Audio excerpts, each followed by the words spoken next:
Hello friends. तो friends आज हम लोग देखेंगे राज्य के नीति निर्देशक सिद्धांत और देखेंगे हम लोग मूल कर्तव्य। ठीक है, यही दो टॉपिक से हम लोग जो है कि हमने जो है कि सारे क्वेश्चन लिए हैं जो आपके एग्जाम के लिए बेहद ही महत्वपूर्ण है। ठीक है, अब आपका सीटेट का एग्जाम खत्म हो चुका है तो फ्रेंड्स हम लोग जो है कि प्राइमरी टीचर के कुछ लोग तैयारी करेंगे और कुछ लोग मेडिकल का करेंगे, कुछ लोग जो है कि आपकी टीआरई के करेंगे और कुछ लोग जो है आपके टीजी पीटी की तैयारी करेंगे। ठीक है, कुछ लोग बिहार टीचर करेंगे, कुछ लोग यूपी टीचर की। तो फ्रेंड्स हमने जो है कि बहुत ही महत्वपूर्ण क्वेश्चन राज्य के नीति से निर्देशक सिद्धांत से और जो है आपके मूल कर्तव्य से जो जितने भी क्वेश्चन बनते हैं सभी क्वेश्चन को हमने जो है कि इसमें जो है कि इंक्लूड किया है, शामिल किया है। तो आपने अगर इस वीडियो को आज की वीडियो को देख लिया तो आपका जो है कि नीति निर्देशक सिद्धांत और मूल कर्तव्य से एक भी क्वेश्चन नहीं छूटेंगे। इसके बाद आप दोबारा मत पढ़ना। ठीक है, आपको इतना पढ़ लिया तो आपके यहाँ से सारे क्वेश्चन बन जाएंगे। तो चलिए फ्रेंड वीडियो को स्टार्ट करते हैं। हमने जो है कि वन लाइनर क्वेश्चन यानी कि एक लाइन में जो क्वेश्चन है उसको लिया है, बहुविकल्पी क्वेश्चन नहीं लिया है। ठीक है, तो इसको पढ़ने के बाद जो है कि आपको फिर से दोबारा नहीं पढ़ने की जरूरत पड़ेगी। तो चलिए वीडियो को स्टार्ट करते हैं। इससे पहले आपसे रिक्वेस्ट है कि अगर हमारे चैनल को सब्सक्राइब नहीं किया तो सब्सक्राइब कर लीजिए, क्योंकि फ्रेंड्स आपको यहाँ से सीटेट से रिलेटेड और टीचर से संबंधित तैयारी करने देखने को आपको मिलेगी। वैसे तो आपको जो जीके का क्वेश्चन है फ्रेंड ऑल एग्जाम के लिए होता है। ठीक है, सभी एग्जाम के लिए आपका जीके जैसे क्वेश्चन होता है, तो कोई भी आपका यहाँ से पढ़ सकता है।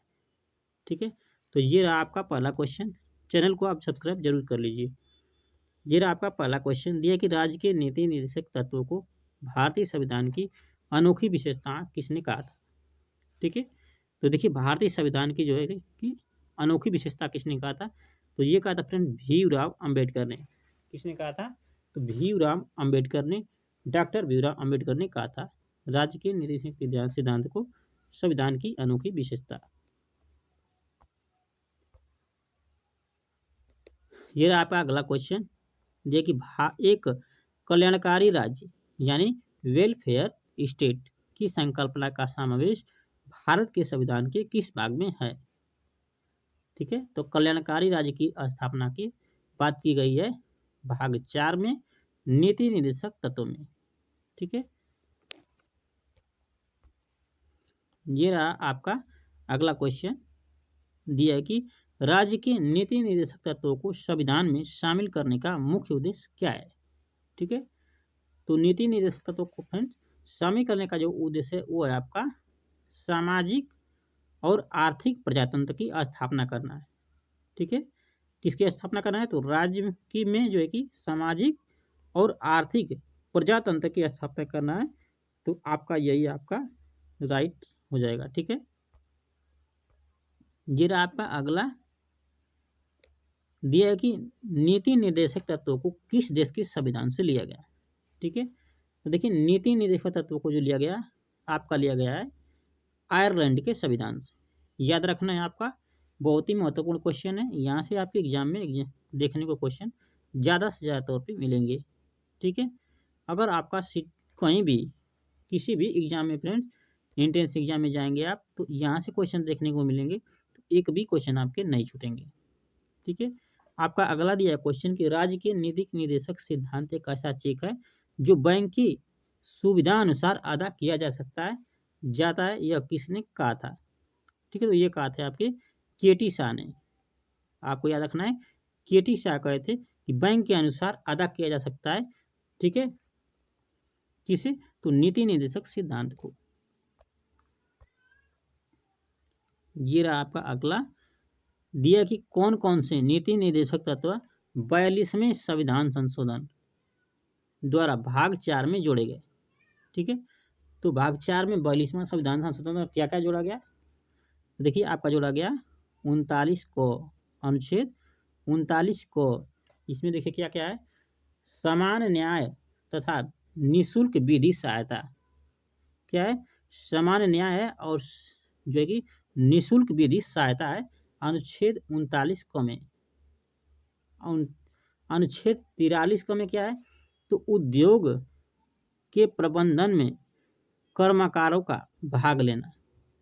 ठीक है, किसका भाग लेना, कर्मकारों का भाग लेना किसमें है 43 क में, समाज सीमित सहायता 39 क में, ठीक है। आपका 48 क में जो है पर्यावरण वन्य तथा वन्य जीवों की सुरक्षा, ठीक है। वन्य जीवों की सुरक्षा किसमें है पर्यावरण वन्य और वन्य जीवों की सुरक्षा 48 क में। 39 खंड च में है शोषण से बच्चों एवं वयस्कों की सुरक्षा, ठीक है। शोषण से बच्चों की सुरक्षा किसमें है आपका 39 खंड च में है।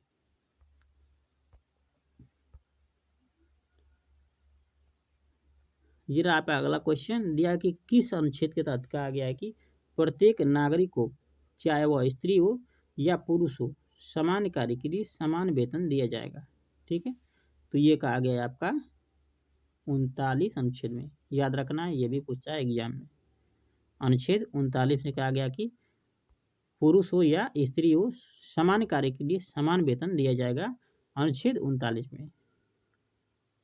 अगला क्वेश्चन दिया है राज्य संपूर्ण भारत के एक समान सिविल संहिता ये इनफॉर्म सिविल कोड का प्रावधान करेगा, किस अनुच्छेद के तहत उपबंधित है, ठीक है। देखिए आपका ये उपबंधित है अनुच्छेद 44 के अंतर्गत, ठीक है, अनुच्छेद 44 के अंतर्गत। और अगर बात किया जाए कि किस राज्य में सिविल संहिता लागू है एक समान, तो ये आपकी गोवा में, ठीक है, याद रखना है गोवा में आपकी लागू है अनुच्छेद 44 के तहत। ये रहा आपका अगला क्वेश्चन दिया है अनुच्छेद 44 के अंतर्गत किसके गठन के लिए राज्य को निर्देश दिया गया है। देखिए अनुच्छेद 40 की अगर बात किया जाए तो इसमें जो है कि ग्राम पंचायतों का उल्लेख है, ये भी याद करना है, बहुत ही इंपॉर्टेंट अनुच्छेद है। अनुच्छेद 40 में क्या किया गया है तो ग्राम पंचायतों के गठन के लिए निर्देश दिया गया है, ठीक है, आपका हो जाएगा राइट। अगला आपका दिया है अनुच्छेद 39 का संबंध किस नीति निर्देशक तत्व से है, ठीक है। तो पीछे हम लोग पढ़े हैं समान न्याय एवं निःशुल्क विधि सहायता, ठीक है, याद रखना ये भी आपका एग्जाम में पूछता है, समान न्याय एवं निःशुल्क विधि सहायता 39 में क में। ये आपका अगला दिया है मूल अधिकार तथा नीति निर्देशक तत्व के मध्य सबसे प्रमुख अंतर क्या है, ठीक है। तो देखिए मूल अधिकार और नीति निर्देशक तत्व में जो अंतर है क्या है कि मूल अधिकार न्यायालय द्वारा क्या है परिवर्तनीय है यानी इनफॉरेंसिबल है, जबकि नीति निर्देशक तत्व जो है न्यायालय द्वारा क्या है परिवर्तनीय नहीं है, ठीक है। तो यही कह सकते हैं कि मूल अधिकार परिवर्तनीय है न्यायालय द्वारा और जो आपका नीति निर्देशक सिद्धांत है वो परिवर्तनीय नहीं है, ठीक है, बस इतना ही अंतर देखना है। ये रहा आपका अगला क्वेश्चन दिया कि कार्यपालिका का न्यायपालिका से पृथक्करण किस अनुच्छेद के तहत एक नीति निर्देशक तत्व है, ठीक है। तो कार्यपालिका को न्यायपालिका से अलग किया गया है आपका अनुच्छेद 50 में, ये भी आपको याद रखना है, महत्वपूर्ण प्रश्न है, ठीक है। अनुच्छेद 50 में क्या किया गया है तो कार्यपालिका को न्यायपालिका से अलग किया गया है। ये रहा आपका क्वेश्चन नंबर अगला दिया कि किस अनुच्छेद का संबंध अंतर्राष्ट्रीय शांति और सुरक्षा संवर्धन से है, ठीक है। तो अगर बात किया जाए अंतर्राष्ट्रीय शांति और सुरक्षा की बात किया जाए तो अनुच्छेद 51 के तहत आपका किया गया है उल्लेख। ये रहा आपका अगला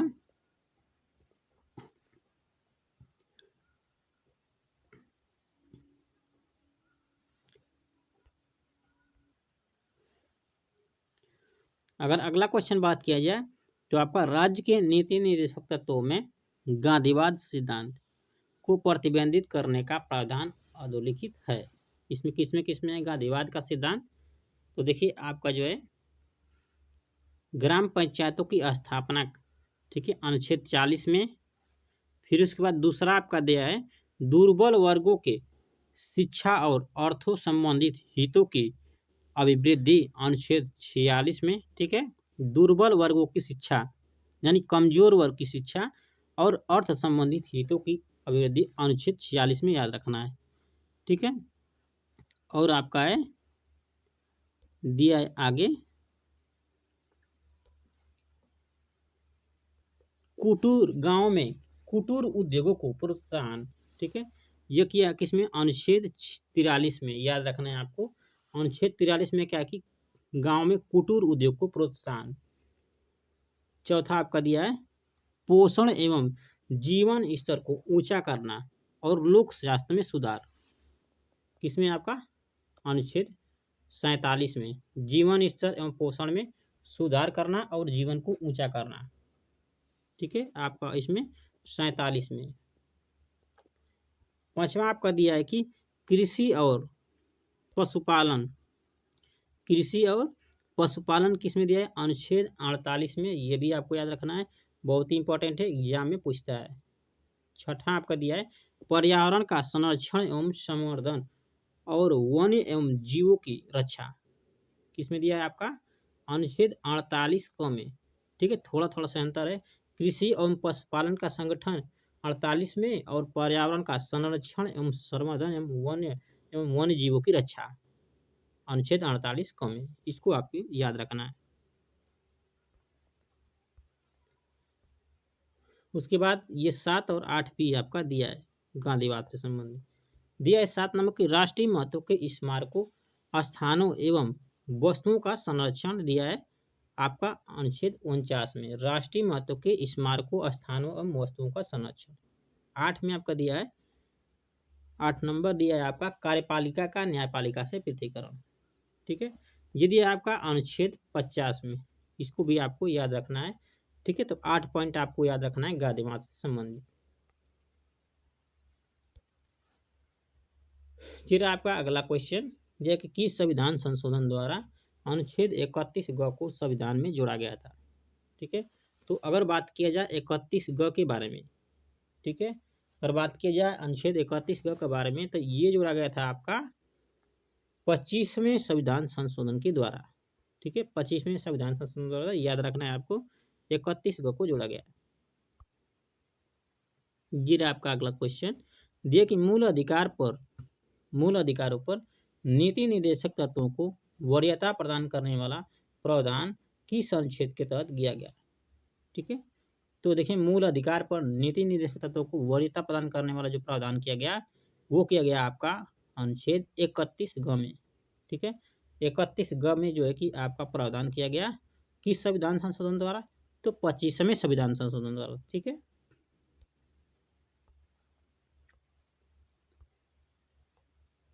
आपका अगला क्वेश्चन दिया कि 25वें संविधान संशोधन द्वारा किन किन निर्देशक तत्वों को मूल अधिकारों यानी 14 अनुच्छेद और 19 पर श्रेष्ठता प्रदान किया गया है। तो ये किया गया आपका अनुच्छेद 39 ख में को और ग में वर्णित निर्देशक तत्वों को। ठीक है, मूल अधिकारों पर जो है कि श्रेष्ठता प्रदान किया गया है, तो 39 ख में और 39 ग में आपका किया गया है। इसको भी याद रखना है, ये भी आपका एग्जाम में पूछता है, इसको भी। ये आपका अगला क्वेश्चन, ये किस बाद में कहा गया कि भाग 3 तथा भाग 4 के मध्य संतुलन संविधान का आधारभूत ढांचा है। ठीक है, तो भाग 3 और भाग 4 के मध्य संतुलन का संविधान का आधारभूत ढांचा है, वो कहा गया था आपका मिनर्वा मिल बनाम भारत संघ के बाद में। किसमें कहा गया, मिनर्वा मिल बनाम भारत संघ। अगला दिया है कि वर्तमान में संविधान के तहत मूल कर्तव्यों की संख्या कितनी है। ठीक है, ये देखिए आपका मूल कर्तव्य हो जाएगा 11। ठीक है, वर्तमान में कितनी है, 11 है। पहले कितनी थी, 10 थी। मूल संविधान में कितनी थी, तो आपकी 8 थी। मूल संविधान में 10 थी। ठीक है, देखिए आपकी बात किया जाए, पूरा बता देते हैं आपको कहानी इसकी। ठीक है, तो देखिए अगर पहले आपकी जो मूल कर्तव्यों को जब जोड़ा गया, तो सरदार सोहन सिंह समिति की अनुशंसा पर जोड़ा गया। ठीक है, तो जब उसने अनुशंसा की थी तो 8 जो है कि मूल कर्तव्यों को किया था, लेकिन उनकी कर्तव्यों में फेरबदल करके बाद में जो है कि 10 मौलिक कर्तव्यों को जोड़ा गया। ठीक है, 2 और जोड़ देकर 10 हो गया, और जो 11वां जोड़ा गया वो 6 से 14 वर्ष के बच्चों को निःशुल्क शिक्षा का प्रदान किया गया, जो 11वां मौलिक कर्तव्य था। ठीक है, उसको जोड़ा गया 2002 में। ये आगे आपका वो दिया हुआ, देखिए आपका दिया है 46वें संविधान संशोधन द्वारा अनुच्छेद 51 क ट के तहत कौन सा मूल कर्तव्य जोड़ा गया। ठीक है, तो देखिए आपका दिया 6 से 14 वर्ष के माता पिता या संरक्षण का यह कर्तव्य है कि उन्हें शिक्षा के अवसर प्रदान करें।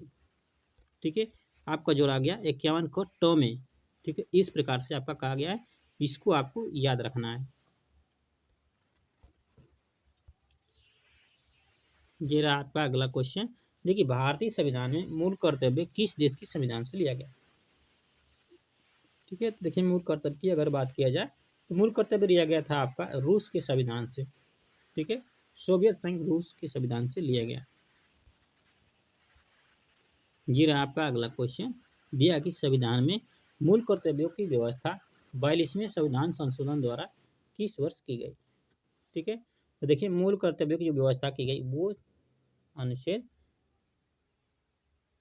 आपका 51 क में और आपका 1976 में 42वें संविधान संशोधन द्वारा की गई थी। ये रहा आपका अगला क्वेश्चन, देखिए संविधान के किस अनुच्छेद के तहत कहा गया कि भारत की प्रत्येक नागरिक का यह कर्तव्य है कि वह प्राकृतिक पर्यावरण की सुरक्षा एवं रक्षा करे। ठीक है, रक्षा एवं सुरक्षा करे। आपका दिया इसमें 51 क में कहा गया इसी बात। ठीक है, कहा गया कि भारत का प्रत्येक नागरिक का कर्तव्य की प्रकृति की रक्षा एवं सुरक्षा करे, अनुच्छेद 51 क में। ये रहा आपका अगला क्वेश्चन, यह कि किस समिति की सिफारिश पर संविधान में मूल कर्तव्य को जोड़ा गया। ठीक है, तो देखिए आपका ये जोड़ा गया था सरदार स्वर्ण सिंह समिति।